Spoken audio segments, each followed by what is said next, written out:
Hello, everybody, and welcome back to what might be the last episode of Heat Signature. Because we only have one more mission to do. We have to liberate the Glitcher's stronghold. And I don't know how hard it's going to be, and I don't know what happens after this. I don't know. Let's find out. We have Taiwan Cherry here as our hero, and she has done quite well for us. Liberate the Glitcher's stronghold. We can use this Glitcher's siege ship to liberate the Glitcher's stronghold. You don't need to clear it out, just get to the bridge, set a course, and get out before it blows. You will die if you stay on the ship. Let's begin.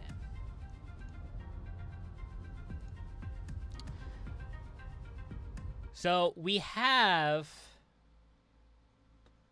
need more crash beams because that really hurt us last time. So let's go down here. We'll just sell the high capacity stealth shield. Well, we might be able to use the high capacity stealth shield. I don't know. Sell the visitor. We don't need the visitor because we need to actually walk to the captain's room. Teleporting in and killing the pilot isn't going to settle. It's not going to be enough. We have the key cloner. The pilot's not usually behind a whole bunch of locked doors, so that shouldn't be a problem. I'd like to get a self-charging subverter or something like that, but it doesn't look like we're going to be able to, so we'll just grab the extreme range subverter. Yes. And what do we have in our stash? We have Stop, the everything gun, Crash Trap. The Crash Trap could be nice, but it can only be used 3 times, so I don't think that's going to be very useful for me.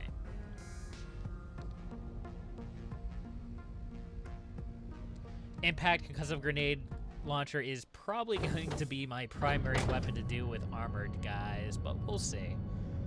I'm pretty much going to attempt to not get into fights, because that seems to have worked out well for me in the past, and it's a bit more exciting, if I have to be honest with you. I like prowling through the levels, attempting not to be seen, and often failing horribly. Okay, we're safe here for the moment, but we need to find a key card to lift. We can lift this. Perfect.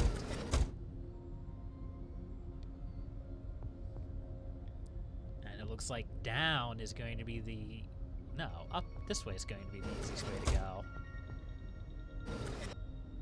Except we have a turret here. There we go. Now we need to sidewinder and jump straight in the door. Just like that. He's going to get excited for a few seconds and he's going to go home. Perfect. And finally... give me that. Perfect.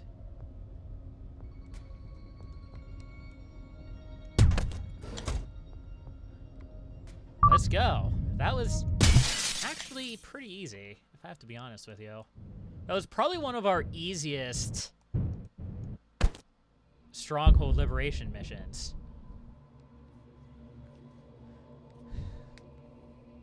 Mostly because those ships sometimes aren't that hard to get to the pilot on, and that was sort of a convenient layout for us. It really wasn't that hard to go around. I hope that's not just like the end. I guess we'll find out when we go home. We'll go back to the beginning, because I don't know what happens from here on. And we'll speak to Satyr Fiasco. The Blood Drinker. Fiasco wants to talk. Well, that's it. That's what? What's that? What? The revolution. Oh. Yep. Every stronghold has turned. Every faction is cryptoed. Cryptoed? What the hell was that word? Hold on a second. My brain just started hurting from that. My apologies. Every stronghold has turned. Every faction is crippled. The drift is functionally independent. There will still be remnants and power struggles, and it'll take a while for things to shake out. But you know what's really changed? 4 major galactic powers no longer have access to this wildly precious resource. We're generally not murdering, torturing, or imprisoning each other. We're not being occupied or kicked out of our homes anymore. Ultimately, nothing? 4 major galactic powers no longer have access to this wildly precious resource? Oil? Okay, yeah, it actually has changed a lot, but I was thinking of one thing in particular. What? Fleets. Used to have a lot of those. Sovereign, Glitchers, Off-World, Foundry. They were all pretty strong. Made it hard for anyone new to muscle into this space. But they're gone now. We took this nebula by subterfuge. We're a bunch of spies, thieves, killers, and civilians. But not a lot of captains, not a lot of crew, very few actual ships. Do we need one? No, my client has one. Aren't you retired? I retired from getting shot, decided to try a less direct approach, and I have this theory. If you want to start a revolution, all you have to do is convince some unhappy people that there already is one. You guys took it from there, and I only got shot once. What's going on? In a few minutes, a fleet of over 100 siege ships is going to reach the drift, take out all of our defenses, and seize it for my client. Mind if I watch it with you? Permanently ends the galaxy. Who? A fifth party. Someone with means. Independent. Informative. Why? It's a contract. You take contracts. I've taken contracts for 40 years. You know what they say about old spies? They're old and also spies? Nothing. They're all dead by 36. You make it to 60 in this job by being very, very, very careful. And eventually, you get a rep. If you want to crush an empire in this galaxy, you send an armada. You want to crush 4, you send me. Who's the client? Did I already say that? Yes. Okay. Are we all about to die? No. I mean, I'm 70% sure. My client doesn't like killing, and they don't like making enemies. The first wave of ships will just shut down the defenses. The second wave will be transports. You're all going to the nearest interstellar hub with a relocation package generous enough to settle wherever you want.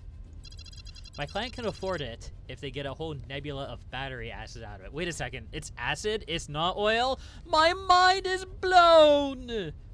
Actually, I knew it was acid. I knew it was acid for a while. I just called it oil because initially I didn't know what it was. It'll be presented as an offer, but take the offer. They won't kill you if you don't, but you won't get to stay, and you won't get the money, so... It's just that usually when someone explains their plan, it's because they're about to kill you. Oh no, sorry, I just wanted to tell someone. I've been sitting on this for months. Okay, good. Well, I guess this is it. When I push this button, the game ends.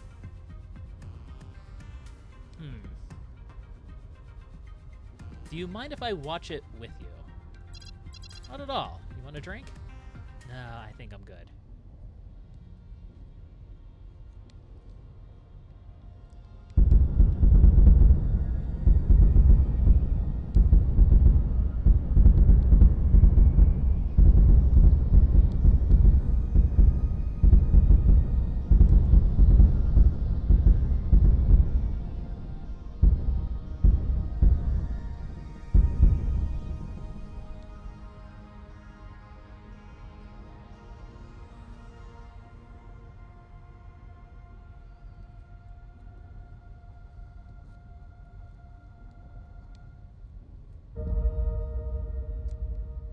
Well, that was Heat Signature, everybody.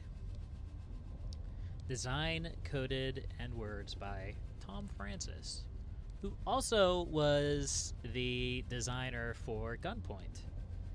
And I have to say, I enjoyed both Gunpoint and Heat Signature a lot, so I'll definitely be keeping an eye out for what Tom Francis does next. So what are my thoughts on Heat Signature? Well, I've thought a lot about it, and I like the game. It's a lot of fun. But I wish there was just a little bit more to it. Just a little wee bit. By the time that I had started working on the glitchers, I fell into a pattern. That pattern of do a few missions, liberate, do a few more missions, liberate, and ultimately do the siege ship mission, which could range from fairly difficult to ridiculously easy, as we saw over the course of the game. And I just wish for something to break up that monotony. I think something that would really have made the game so much better would have been if the Stronghold Liberation missions were something more than just another ship to invade. I would like it if we were actually, like, raiding the Stronghold or something along those lines. And maybe that's not necessarily the intent of the game. The intent of the game was to be the secret operative who raided ships and used it to do the spitting. And as Satyr, the flesh eater, mentioned there at the end, we were spies and terrorists and thieves. We weren't a soldier. We weren't fighting a war. Well, we were fighting a war, but it was through subterfuge, not direct means. But I do think that there just needed to be a little bit more here, because the game is really long. This game was much longer than Gunpoint. I don't remember exactly how many episodes I did on Gunpoint, but it was definitely fewer than I did here. And Gunpoint ended before the mechanics got stale. And I'm not saying that Heat Signature got stale, but I'm saying that it sort of outlived, the gameplay outlived how long that the gameplay was enjoyable. I don't know if that makes any sense. Maybe it doesn't. But by the time that I had finished the campaign, well, before I finished the campaign, I was sort of done with it. I fell into a pattern, and I was just sort of doing stuff. I mean, funny things still happened, and I still enjoyed myself, but like I said, I think that there just needed to be a little bit more there. Even something, I would be interested in seeing a game with Heat Signature mechanics that took on a space, like, I don't want to say strategy game, but a sort of tactical space shooter game. And maybe that's what this is, but I mean, like, a tactical game. Less about stealth and subterfuge, and more about fleet battles and ship battles and storming enemy ships with soldiers, things like that. I think that would be interesting. I think there's a lot in this game that's fun, and I enjoyed it. That's about all that I can say. But that will be the end of Heat Signature, probably for now. I'm not planning on coming back to the game unless it receives some sort of major expansion or something like that. It was fun, and I certainly enjoyed myself, and there was definitely a few funny moments. But we have reached the end of this series. And as always, I don't like doing call-outs and telling you things like this during the series, because it sort of detracts from the gameplay, which is the real star. I'm not the star here. The game is. But you have finished watching me, Leecros, play Heat Signature. If you have enjoyed this series, leave a like or a comment below. Or if you want to see more of what I do in the future, subscribe. But until next time, happy gaming. It's always so weird to say that last little bit. I apologize. As I said, the game is the real star here, not me.